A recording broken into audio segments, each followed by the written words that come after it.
Hello everyone. I'm sure you all are aware of what is making the headlines today in the newspapers, on TV, etc.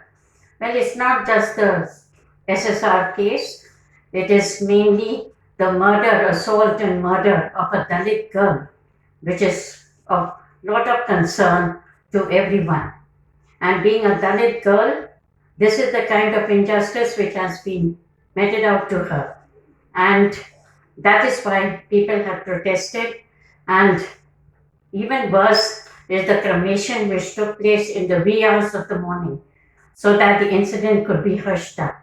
And this is the kind of discrimination which has been done towards the Dalits, to the untouchables, to the so called scheduled caste. And this is what Challapalli Swaroopa Rani has portrayed in her poem Water.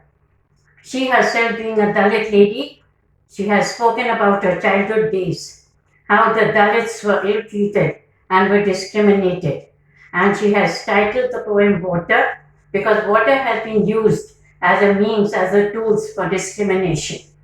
The Dalits were denied water, and even though they stayed in the same village, they stayed separately. They had nothing to do with the upper caste people, the so called upper caste people.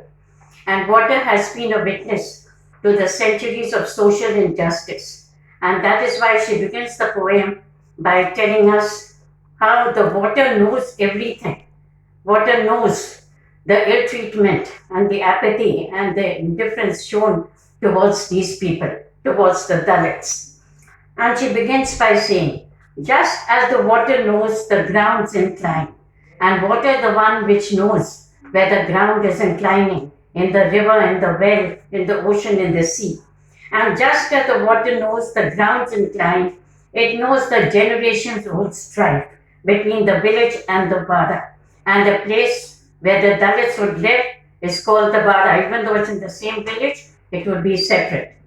Like the dampness on the well's edge that never dries. And the dampness on the well's edge, we know it will never dry. Similarly, the water knows that untouchability will never disappear. The water knows everything. It knows the difference of race. And not even caste, it knows the difference of race between the Samaria woman and Jesus the Jew. And the Samarians are known for the kind-heartedness. Still, because the Samarians and the Jews never got along, the Samarian woman denied Jesus the Jew water. It also knows the subcaste difference and this man-made caste system. It believes in subcaste also. It also knows the subcaste difference between leather and spool, between the weaver and the cobbler. It also knows the agony of the Panchama, the pain of the Panchama, the fifth caste. The Brahman, Kshatriya, Vaishya, Shudra, we all know. But the Panchama, this is the fifth caste, that is the Dalits, the untouchables, the scheduled caste, who are not having the right to draw a pot of water. And this is what the poetess has written during her childhood days. They never had a right to draw even a pot of water. And they would have to wait all day near the well till a Shudra would arrive. Shudra was supposed to be belonging to the lowest of the four castes, who would come with his empty pot until a Shudra arrives. It knows the humiliation of these people. And it knows the righteous rage. And who knows? The water. Water knows the righteous rage, the rightfully angry woman, the Dalit woman, Karma Chedu Sarvaratma, who opposed the Kama landlords, who tried to attack the Kama landlords. Kama landlords, again, people of the upper caste, who called themselves the upper caste people, who opposed the Kama landlords with a water pot.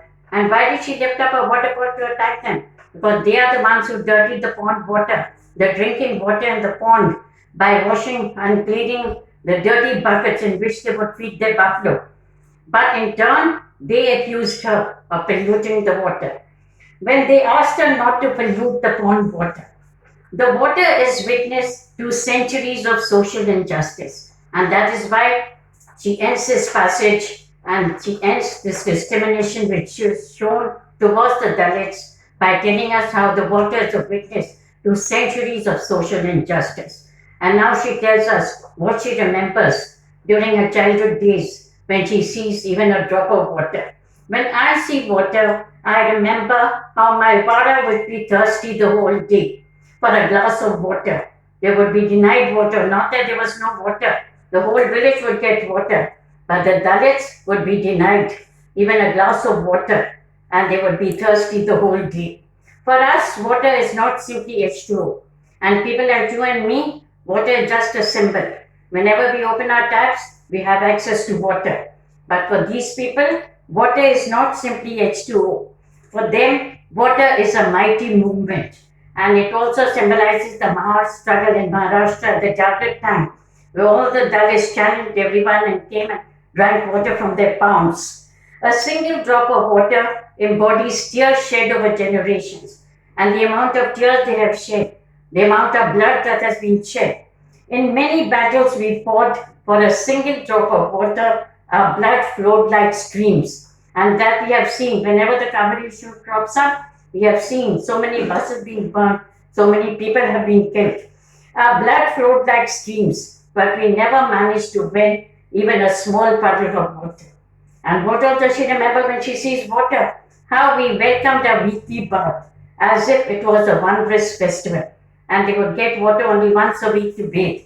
But the entire village bathed luxuriously twice a day. When I see water, I remember my childhood and how they suffered for water.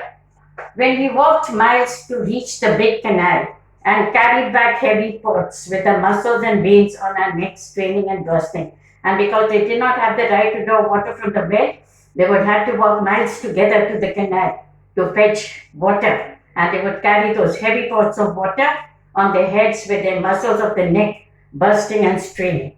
And she also remembered the thatched roofs of the village Challapalli, where all the huts were burned to ashes because there was no water to extinguish the fire. And not because there was no water, they were denied water. Water is not a simple thing, and now she carries on to tell us how water is a life destroyer and also a life saver. Water is not a simple thing. It can give life, but it can also devour life. It can also swallow lives. And when does it do it? In the form of tsunami and floods.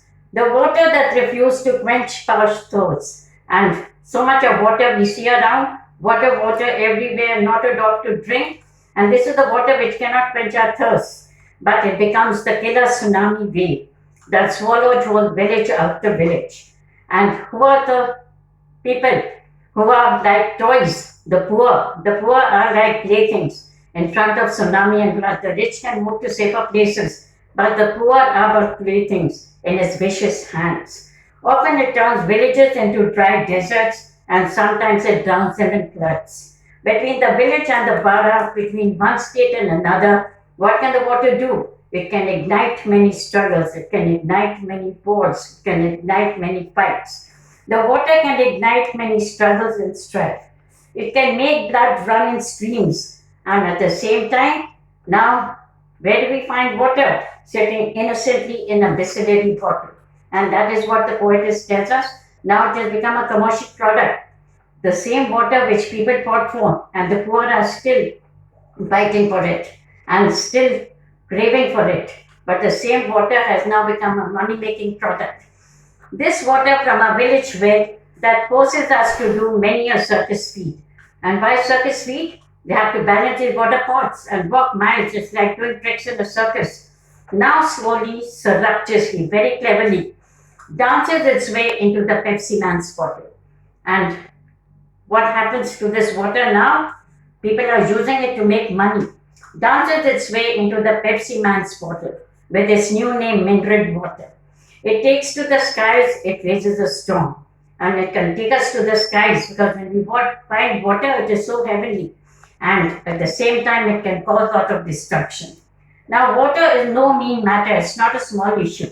It has become a multinational market commodity where people are making money and the poor are still suffering. As they say, water is omniscient. It contains the world. And that is how she ends the poem by telling us that water is omniscient. Omniscient, it knows everything. And the world isn't water. Water is not in the world. And if it was not for water, all of us would not have been here. And because it is the basic right and the basic need of every human being, that is how water has been used. to show discrimination between the Dalits and the upper caste, the so-called upper caste. And that is how Challapalli Swaroopa Rani has portrayed the injustices which were shown towards these people and what all she remembers. And we can imagine how much they had suffered because water, being such a necessity, was denied to them, even though the rest of the village had water. So let us hope, and these kind of injustices are still rampant, as we see in the case of the Dalit girl who was murdered recently. And still, these kind of injustices are going on.